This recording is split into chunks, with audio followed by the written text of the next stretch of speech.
défie la logique et qui reste inexpliquée. Qui les ont bâtis et pourquoi, nous ne le saurons jamais. Des lieux fertiles en phénomènes insondables. Trop d'avions et de bateaux ont carrément disparu. Le mystère entourant ces sites nous hante et nous confond. Si ce n'est pas un animal, qu'est-ce que c'est? Restez avec nous alors que nous allons faire le décompte des 10 endroits les plus mystérieux au monde.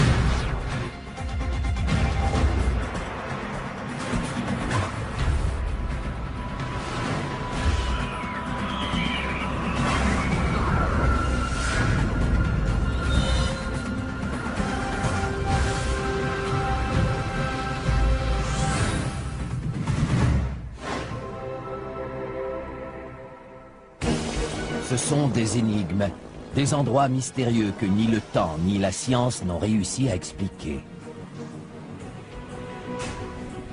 Les légendes qui entourent ces endroits ont donné naissance à de bonnes histoires à raconter et nous mettent au défi de trouver une explication rationnelle. Des scientifiques et des passionnés consacrent leur vie à tenter de trouver une explication à ces phénomènes.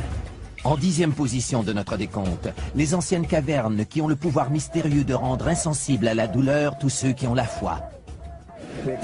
Ils admirent ceux qui se piquent avec des aiguilles et qui ne saignent pas.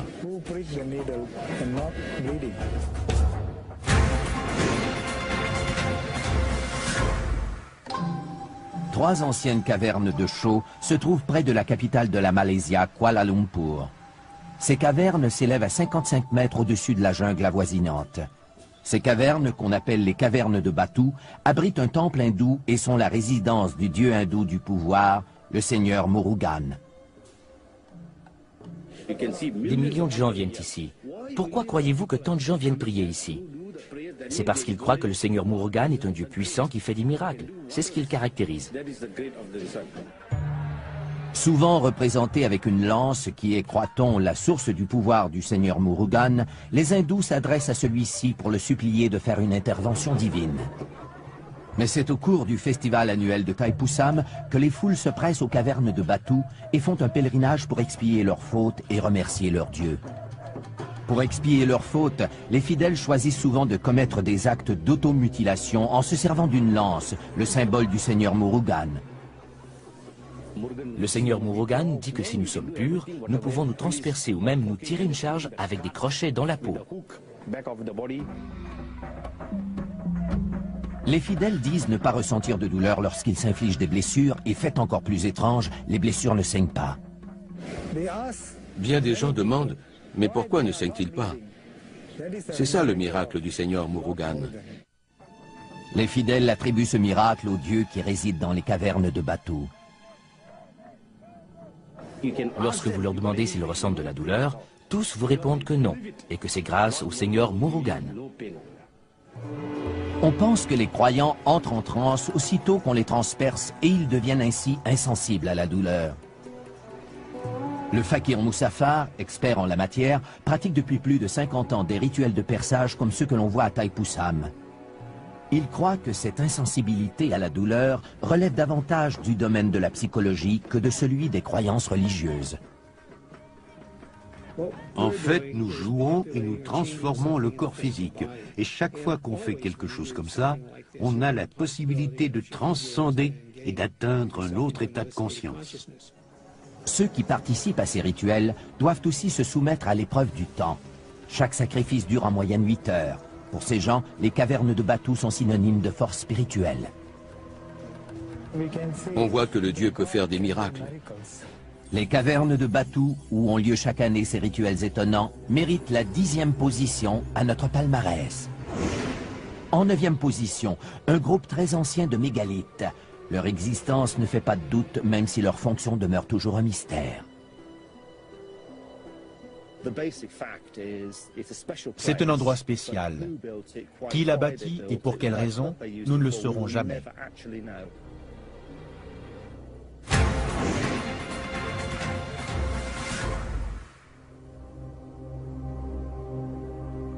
Une énigme très ancienne dont nous n'avons pas la clé. L'étrange groupe de piliers préhistoriques que l'on connaît sous le nom de Stonehenge se dresse, silencieux, dans la campagne anglaise depuis 3500 ans. On a dit qu'il provenait de l'espace, que c'était un calendrier solaire ou mathématique construit par les Égyptiens.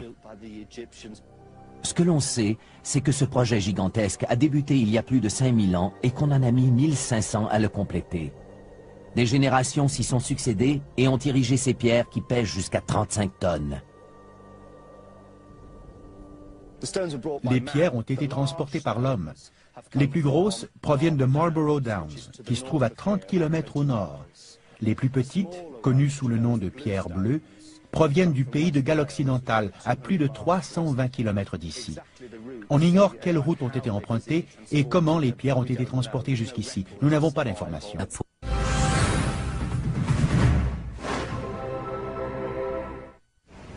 Au 8e rang, une base militaire américaine entourée de secrets même si son existence ne fait aucun doute. Avez-vous une idée du nombre de gardiens de sécurité là-bas? Pourquoi?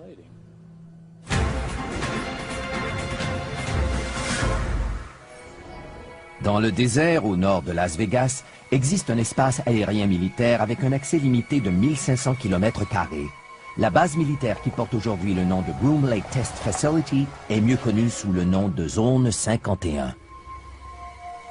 Tapi au fond de ces collines inhospitalières, l'endroit est si secret que les intrus sont avertis qu'ils risquent la mort s'ils pénètrent dans ces lieux. Malgré des mesures et des dispositifs de sécurité imposants, le gouvernement américain nie l'existence de ce lieu depuis 50 ans. Jusqu'à tout récemment, le gouvernement était réticent à reconnaître que des expériences étaient menées à cet endroit. Steve Aftergood est analyste à la Fédération des scientifiques américains, une organisation qui se consacre à la diffusion d'informations confidentielles. Les Américains sont de nature rébarbative quant aux secrets qui entourent certaines choses. Pourquoi veulent-ils garder le secret? Ont-ils quelque chose à cacher? La Zone 51 doit sa réputation au mystère entourant un événement insolite qui s'est déroulé à Roswell, au Nouveau-Mexique. Le 8 juillet 1947, les militaires annoncent que les restes d'une soucoupe volante écrasée ont été récupérés. Quelques heures plus tard, la nouvelle est démentie. Ce qu'on pensait être une soucoupe volante était en fait un ballon météorologique. Le démenti du gouvernement est perçu comme une tentative d'étouffer l'affaire. L'affaire Roswell, à cette époque, a fait beaucoup de bruit. Selon moi, le scénario le plus plausible est que s'il y a vraiment eu un écrasement de soucoupe, je suis sûr qu'ils ont fait analyser les débris sur place à Groom Lake afin d'intégrer cette nouvelle technologie à nos connaissances en aérodynamique. Cette théorie reçoit un appui en 1989 lorsqu'un ancien employé de la Zone 51, Bob Lazar, déclare avoir visité l'intérieur d'un vaisseau spatial extraterrestre alors qu'il travaillait à la base. Ces dessins ont été faits pour illustrer son témoignage. C'est au cours de ma seconde visite que j'ai compris que cette épave était en fait un vaisseau extraterrestre. La boîte de Pandore est ouverte et provoque l'apparition d'une génération d'inconditionnels de la Zone 51, comme Yor Garneau. Il y a là-bas une base dont le gouvernement s'entête à nier l'existence. Et en réalité, on n'en sait absolument rien. Malgré que la base soit entourée par plus de 35 000 hectares de terre appartenant à l'armée, les montagnes des alentours offrent une vue imprenable sur la base secrète.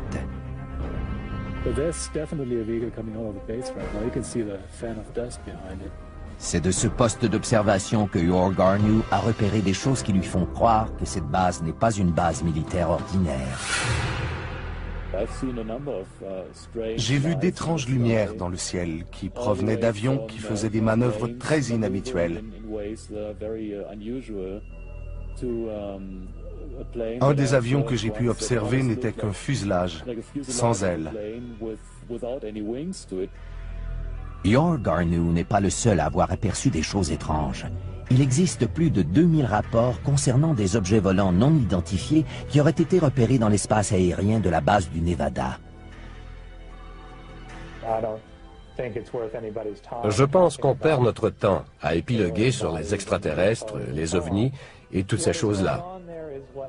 En réalité, ce que l'on fait là-bas depuis approximativement 50 ans, c'est de développer et tester des avions militaires à la fine pointe de la technologie. Le secret entourant toutes ces opérations continue d'alimenter les soupçons. Je ne peux ni confirmer ni infirmer l'existence d'un vaisseau spatial extraterrestre. Je pense que les fonctionnaires peuvent tirer une leçon de cette histoire. Si c'est trop secret pour en justifier l'existence au peuple américain, cela signifie que ces mesures sont tout simplement trop secrètes. Pour avoir réussi à mystifier les Américains pendant un demi-siècle, la Zone 51 vole jusqu'à la 8e position de notre palmarès.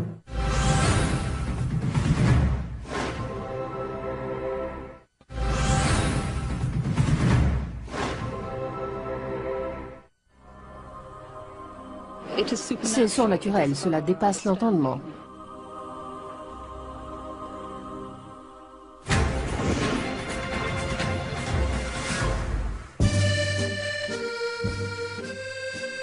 Niché au pied des Pyrénées dans le sud-ouest de la France, se trouve le sanctuaire de Notre-Dame de Lourdes. Tous les ans, plus de 6 millions de malades et d'infirmes y font un pèlerinage en espérant un miracle. J'ai été témoin d'une foule de petits miracles qui se sont produits ici. Les gens disaient, c'est une coïncidence, mais c'était plus qu'une coïncidence. Le premier miracle se produit tôt au printemps de 1858, lorsque les Soubirous, de pauvres fermiers, envoient leur fille Bernadette, âgée de 14 ans, chercher du bois dans la forêt. Bernadette a enlevé ses chaussures pour traverser le ruisseau et aller dans la grotte pour trouver du bois. Elle a entendu un bruit comme un souffle de vent. Elle n'a rien ressenti, n'a rien vu. Mais lorsqu'elle a relevé la tête, elle a vu la Vierge Marie dans une crevasse. Bernadette rapporte qu'au cours des 5 mois suivants, la mystérieuse dame de la grotte lui apparaît 17 fois. La dame demande à Bernadette de dire au prêtre de faire de ce lieu un lieu de recueillement et d'y construire une chapelle. Le curé de la paroisse, pas très enthousiaste, lui dit que si cette dame voulait une église, elle devait d'abord se faire connaître. Bernadette retourne donc à la grotte et lorsque la dame lui apparaît, elle lui demande « Quel est votre nom ?» Et elle lui répond « Je suis l'Immaculée Conception ». Le curé enquête sur les apparitions et 4 ans plus tard, il consent à ce qu'une chapelle soit construite sur les lieux. Cette chapelle sera nommée le sanctuaire de Notre-Dame de Lourdes.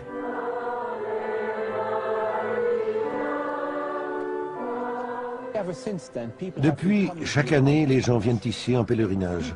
Ils se disent attirés par la grotte et affirment que c'est Notre-Dame qui les appelle. Des milliers de fidèles atteints de maladies incurables se sont dit miraculeusement guéris, mais seul un petit pourcentage de ces cas est considéré comme de vrais miracles. Depuis que Lourdes existe, 6500 personnes ont déclaré avoir été miraculeusement guéries. Toutefois, 66 cas seulement ont été officiellement reconnus par le Bureau international de médecine comme des guérisons miraculeuses. On pense que ces guérisons sont attribuables à l'eau de source qui coule tout près. Les gens vont à la source et y boivent. Ils s'aspergent et s'immergent dans cette eau miraculeuse dans l'espoir de guérir. Il y a environ 8 ans, on a découvert que je souffrais d'arthrite rhumatismale. Il y a 3 ans, j'étais pratiquement invalide et on a dû opérer mes 2 genoux. Ce serait très agréable pour moi si la Vierge Marie entendait ma prière et faisait en sorte que je sois guérie.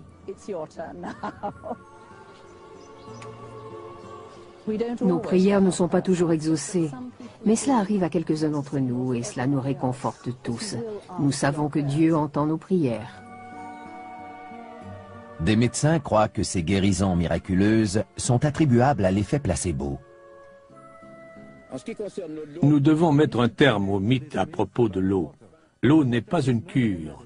L'eau de Lourdes n'a pas de propriété miraculeuse. Cette eau a été analysée par les plus grands laboratoires du monde.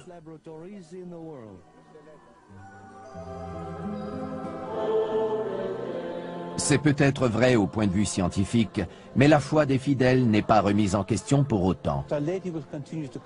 Notre-Dame continue à inciter les gens à venir ici en pèlerinage, à faire des processions. Je pense que les gens recherchent des expériences spirituelles. Et Lourdes est donc un endroit propice. Pour avoir su perpétuer la foi, le sanctuaire de Notre-Dame de Lourdes apparaît au 7e rang de notre palmarès. Notre prochaine destination est une ville où votre avenir est peut-être inscrit sur ses feuilles, vieilles de plus de 2000 ans. Les poils m'ont dressé sur le corps. Il y avait de l'électricité dans l'air.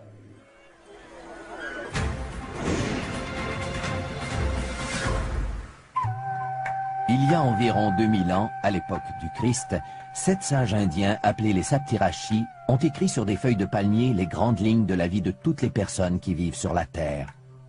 1200 ans plus tard, les feuilles sont découvertes dans un temple de la ville de Vaishti-Varankoil, l'épicentre de l'astrologie situé dans le sud de l'Inde. C'est ici que vivent les liseurs de Nadi, des astrologues qui depuis 600 ans utilisent les anciens écrits sanscrits pour prédire l'avenir et connaître le passé. Vous ne pouvez lire les feuilles qu'ici. Ce n'est pas pareil si vous apportez les feuilles ailleurs pour les lire.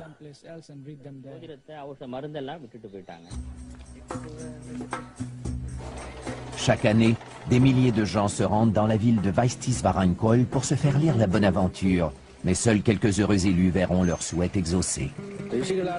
C'est écrit dans les feuilles de Nadi que seulement les gens choisis pourront se faire lire l'avenir. Ces choses-là sont décidées par une volonté supérieure. Si vous êtes du nombre, vous le saurez.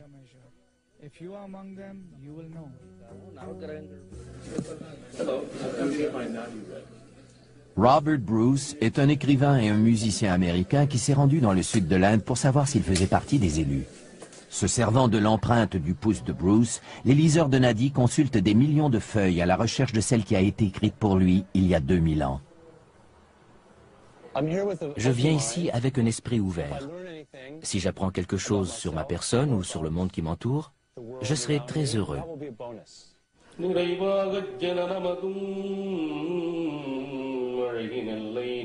Les écrits sont traduits en poèmes et chantés comme ils l'ont toujours été depuis des centaines d'années.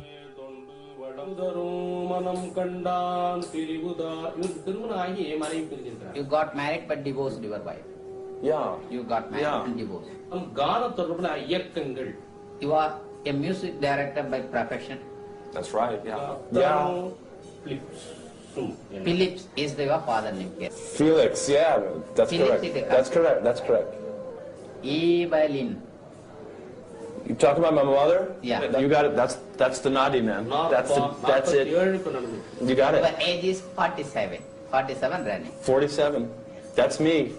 You are going to establish an educational institution related to music and use music as an instrument to heal the people by composing the new musical notes. And your face, just your face will become familiar to all almost. La lecture dure 1 heure. Ça a été une expérience extraordinaire. Ils m'ont dit le nom des membres de ma famille, m'ont parlé de mes intérêts qui tournent autour de l'argent. Ce qui m'a le plus renversé, ce sont leurs prédictions d'avenir. Apprendre que ces rêves se réaliseront est une chose terrifiante. Les feuilles parlent aussi de leur propre avenir. Les liseurs de Nadi ont lu dans les feuilles de palmier que d'ici 100 ans, toutes les feuilles vont devenir noires et ne pourront plus jamais être lues. En attendant ce jour fatidique, la ville de Vaishti-Varankoil demeure un endroit où des forces mystérieuses sont à l'œuvre. Je pense que l'on doit accepter l'expérience pour ce qu'elle est, sans la faire passer à travers nos filtres rationnels. Pour avoir dévoilé le scénario secret de la vie des gens, la ville indienne de Vaishti-Varankoil se hisse à la 6e position de notre palmarès.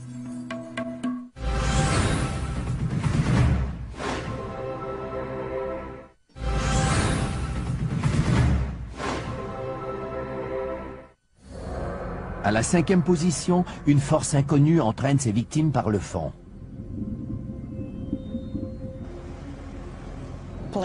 Des avions ont disparu sans laisser de traces dans cette région. Personne ne sait pourquoi.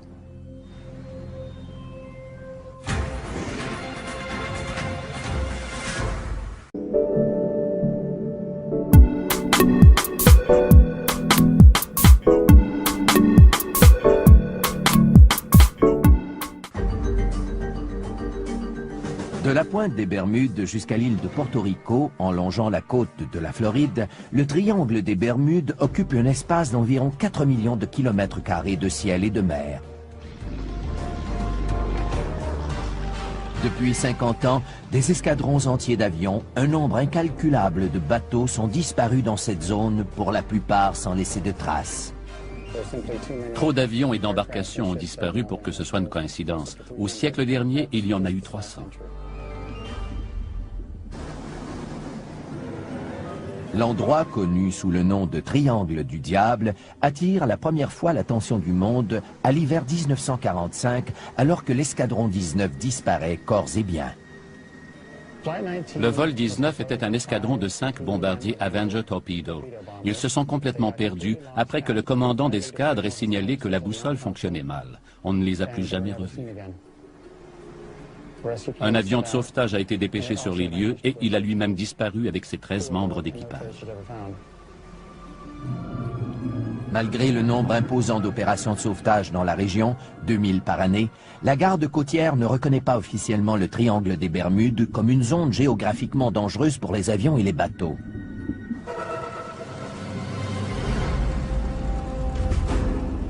Pour le pilote José Maldonado Torres, le triangle des Bermudes sera à la hauteur de sa triste réputation. Le 28 juin 1980, José et son copilote quittent la République dominicaine et mettent le cap sur Porto Rico. Ils ont quitté la République dominicaine à 18h10 et tout allait bien jusqu'à ce qu'on reçoive un appel de détresse à 20h03.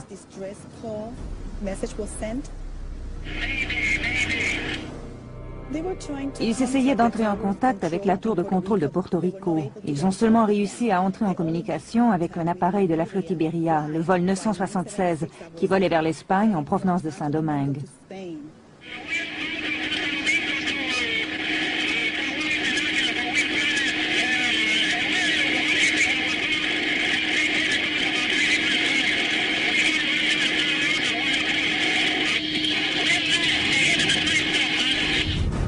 Ce sont les derniers mots du pilote.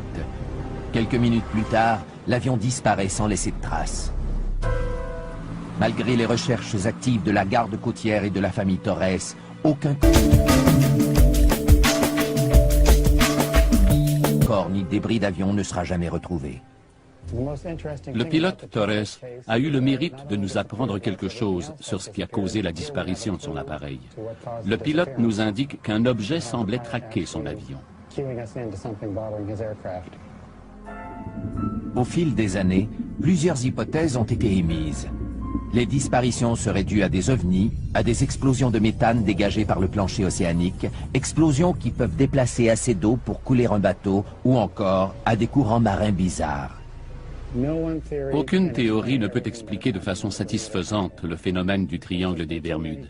Il y a trop de cas différents, il y a trop de scénarios différents. On ne peut pas trouver une réponse unique pour tous ces cas.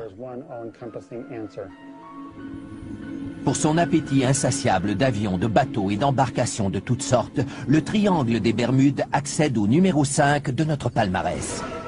Notre prochaine destination, un réseau de tunnels remplis d'ossements humains qui, mis bout à bout, font 300 km. Les gens ont une curiosité morbide.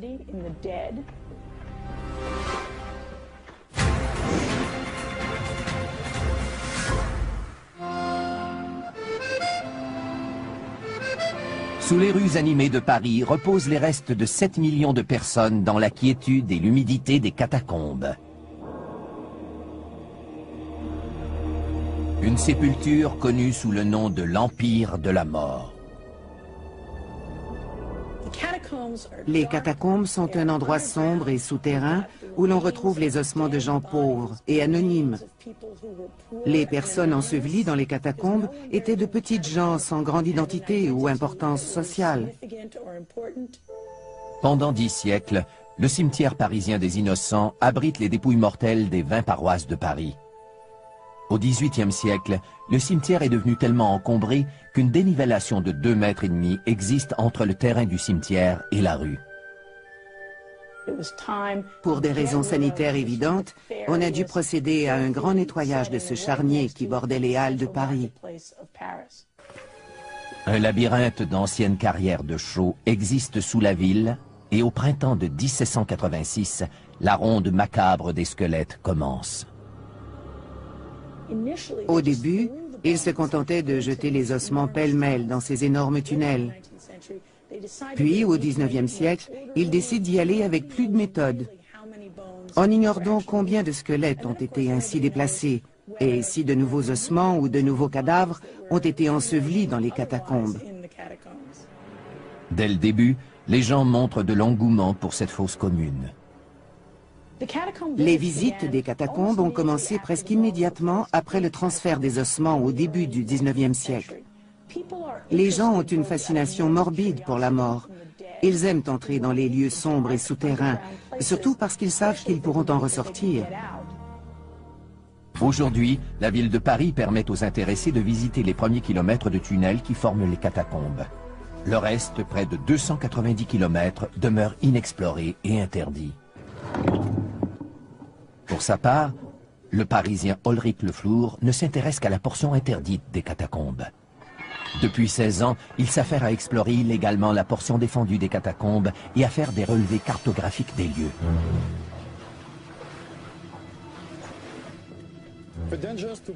Les dangers qui guettent un amateur de catacombes sont nombreux. Le premier est d'être pincé par la police et le second d'être tué par un éboulis lorsque nous creusons pour élargir un tunnel.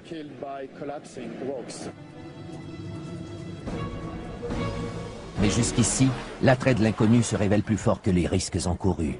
Des amateurs de plus en plus nombreux, évalués à plus de 1000, estiment que leur devoir est d'explorer et de protéger les catacombes pour les générations futures.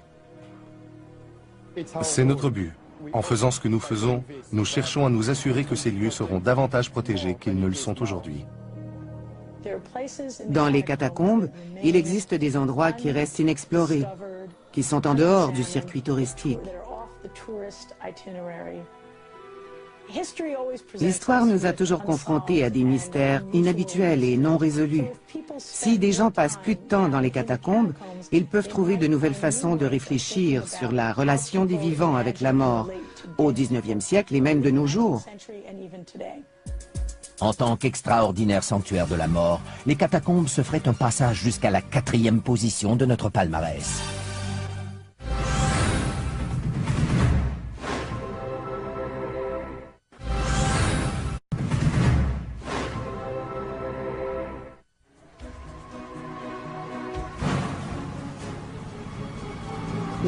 Si ce n'est pas un animal, qu'est-ce que c'est?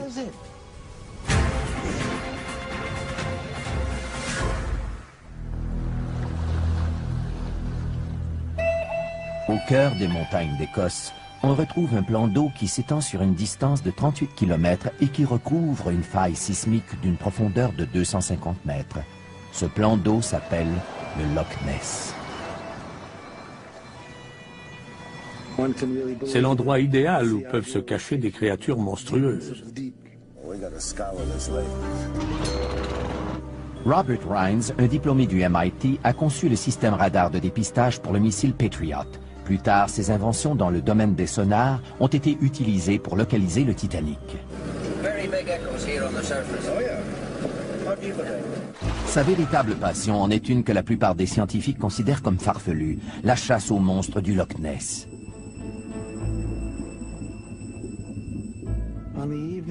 Le soir du 23 juin 1972, jamais je n'oublierai cette date, j'ai vu cette immense forme arrondie qui émergeait des eaux calmes. La bête avait la peau grise, tachetée de brun. Elle s'est rendue dans la baie, s'est retournée et à plonger. Si ce n'est pas un animal, qu'est-ce que c'est? Il y a 65 millions d'années, des reptiles géants comme le plésiosaure vivaient dans l'eau. Depuis, ces monstres marins ont disparu de la planète. Mais est-ce bien sûr? Il y a 17 000 ans, le Loch Ness était un immense cube de glace. Si les plésiosaures y habitent aujourd'hui, ils auraient dû contourner les icebergs pour y accéder. Et toutes les recherches scientifiques n'ont rien trouvé. Pas une seule carcasse, ni poils, ni os, rien. Quant aux photos, aucune ne fait l'unanimité. Dans les années 30, une première photo du monstre, affectueusement surnommé Nessie, fera le tour du monde avant qu'on s'aperçoive qu'il s'agissait d'un trucage. Dans les années qui suivent, un nombre record d'apparitions du monstre sera enregistré. À ce jour, les preuves les plus sérieuses proviennent de Robert Rines et de son équipe de chercheurs. Nos caméras automatiques sous-marines sont programmées pour prendre des photos à intervalles réguliers. Nous les avons installées dans la baie où nous avions aperçu la silhouette.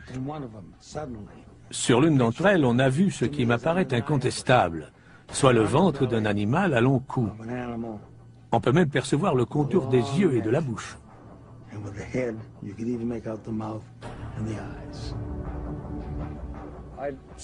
Je dirais que le grand coupable dans toute cette affaire, c'est l'eau trouble du Loch Ness.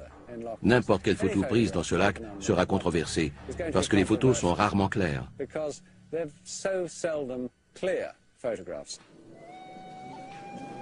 Adrian Shine, un naturaliste de la région, sillonne ces eaux mystérieuses depuis presque aussi longtemps que Robert Rines.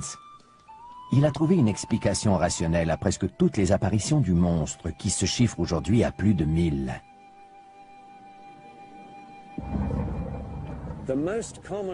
La cause la plus courante de ces supposées apparitions du monstre, ce sont les vagues créées par les embarcations. À la surface du Loch Ness, on voit apparaître de grosses bosses que certaines personnes, beaucoup de gens en fait, confondent avec le dos du monstre.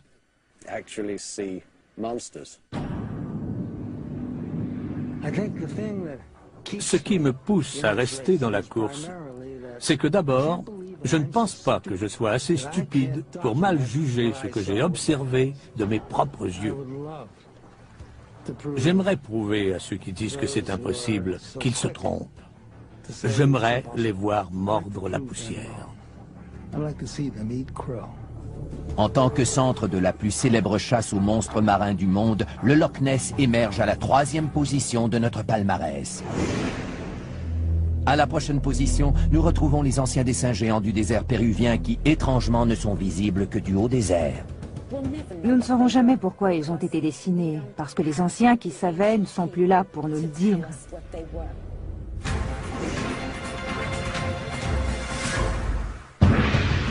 Dans la vallée, au creux des Andes, on peut apercevoir d'immenses dessins d'animaux et des motifs géométriques gravés au sol. Ces dessins, longs de près de 2 km, ont été créés par le peuple Nazca il y a plus de 2000 ans.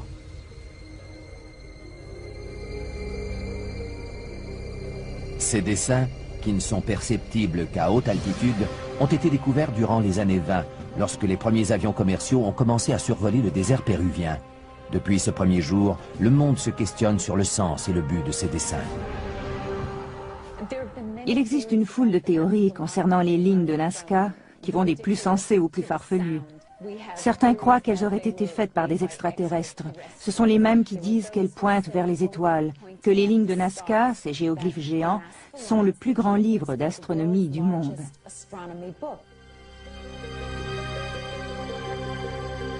L'archéologue Helen Silverman se spécialise dans la poterie Nazca depuis plus de 30 ans et elle a découvert que les images d'animaux et d'humains peintes sur les poteries sont les mêmes qui ont été reproduites dans le désert. Ces dessins biomorphiques vont de l'araignée qui fait 45 mètres au condor qui atteint 135 mètres. Pourquoi les ont-ils fait aussi grands s'ils ne pouvaient jamais les voir en entier? Ils n'ont pas été faits par des extraterrestres. Ils n'ont pas été conçus pour être vus d'en haut, puisque nous savons que les Nazca ne volaient pas et n'avaient pas de montgolfière. La seule chose qui ne soit pas un mystère pour personne, c'est la façon dont ces biomorphes ont été faits. Ils ont enlevé la couche supérieure du sol, mettant à jour la couche sous-jacente de couleur plus claire, puis ils ont installé des roches pour en souligner le contour. Les lignes Nazca ont été parfaitement préservées grâce au climat extrêmement aride qui prévaut dans cette région désertique. C'est cette pénurie de pluie qui laisse croire à certains chercheurs que ces dessins sont plus qu'une œuvre d'art. David Johnson est un chercheur Nazca qui utilise une baguette de sourcier pour localiser les sources d'eau souterraines. Je crois que les lignes de Nazca sont à l'origine une carte des aqueducs qui servaient aux gens qui vivaient ici dans le passé et qui peuvent encore être utilisées par les gens dans le futur. En observant les petites oscillations de ces baguettes spéciales causées par les subtiles énergies de la Terre, David croit qu'il a mis à jour un ancien réseau d'aqueducs que les Nazca appelaient Puquios.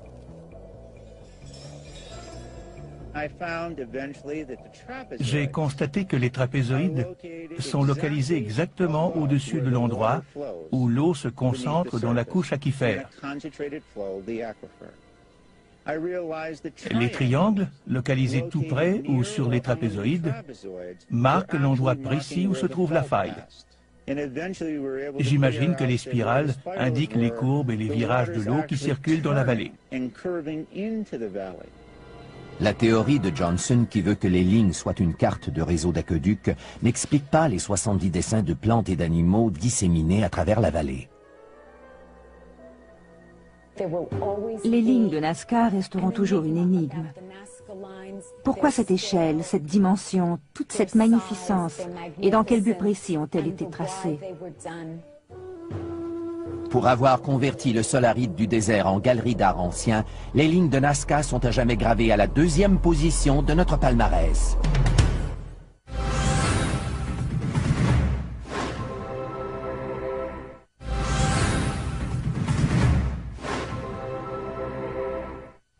Des perçages indolores de la Malaysia aux intrigants piliers de Stonehenge, à la confidentialité de la zone 51 jusqu'aux sources miraculeuses de France. Nous avons vu les feuilles qui révèlent le futur, avons visité le lieu de perdition des voyageurs ainsi qu'un cimetière souterrain. Nous avons vu aussi une supposée réserve préhistorique et des dessins géants dans le désert. Nous avons gardé pour la fin le site le plus mystérieux d'entre tous. L'endroit le plus mystérieux au monde est le berceau de toutes les civilisations. C'est la raison pour laquelle tant de gens ont consacré leur vie à sa recherche. Nos découvertes peuvent changer la façon d'écrire l'histoire.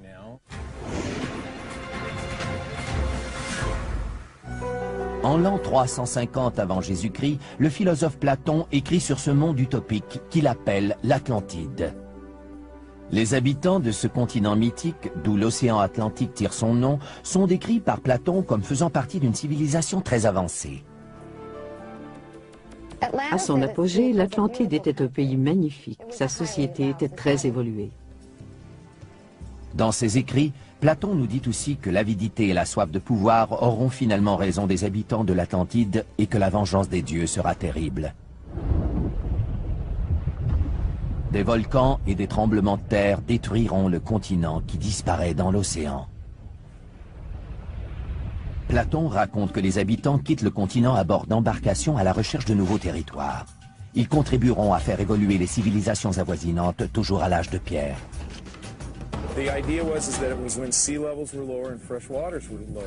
Le célèbre archéologue marin Michael Fort accompagne ses étudiants dans le golfe du Mexique à la recherche d'artefacts pouvant confirmer la migration des habitants de l'Atlantide.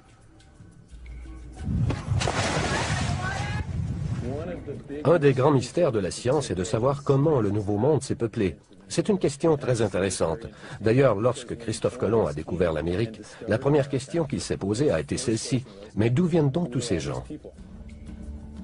10 000 ans avant Jésus-Christ, il y a eu une explosion démographique en Amérique. Cela correspond à l'époque où l'Atlantide a été engloutie. Il est donc logique de penser que ces gens se soient déplacés et qu'ils soient venus dans le sud-ouest des États-Unis, au Mexique, au Yucatan et dans les régions avoisinantes. Des preuves de l'existence de l'Atlantide seront trouvées dans les Caraïbes, prédit le grand médium Edgar Cayce dans les années 30. Il prédit qu'une partie du continent englouti émergera quelque part dans les Caraïbes dans les années 60. En 68 et 69, des pilotes d'avion rapportent avoir constaté par temps calme l'émergence de hauts fonds. L'eau et le sable leur donnent une apparence plutôt foncée, mais il est évident qu'il y a quelque chose à cet endroit. L'étrange formation rocheuse, connue sous le nom de route Bimini, serait, selon les inconditionnels de l'Atlantide, la route qui mène à l'ancien continent ou encore une portion d'un temple englouti. Les autres disent que les deux lignes à peu près parallèles sont l'œuvre de Mère Nature.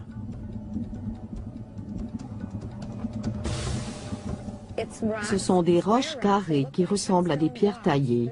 Quelques-unes sont assez volumineuses et ont la forme d'un J. Pour ma part, je dirais qu'elles semblent avoir été taillées par l'homme avant que cette région ne soit engloutie il y a 10 000 ans. À 1500 km de Bimini, dans le golfe du Mexique, d'autres preuves sont peut-être en train d'être remontées à la surface. Michael Fott et ses étudiants ont découvert plus de 2500 artefacts qui, croient-ils, appartiennent à des embarcations de colonisateurs qui se sont implantés en Amérique du Nord en provenance d'endroits comme les Caraïbes.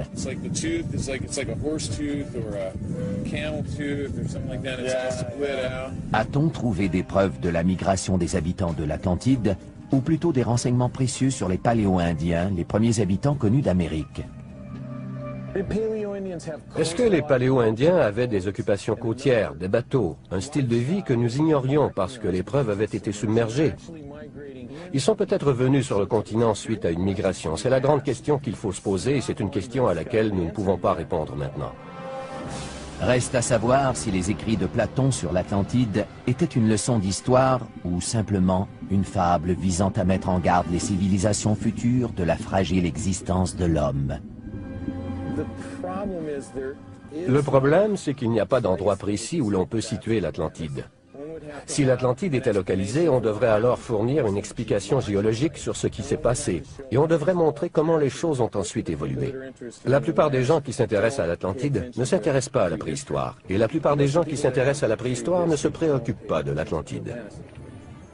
Pour avoir confondu les scientifiques comme les historiens, le continent englouti de l'Atlantide mérite la première position à notre palmarès des endroits les plus mystérieux au monde.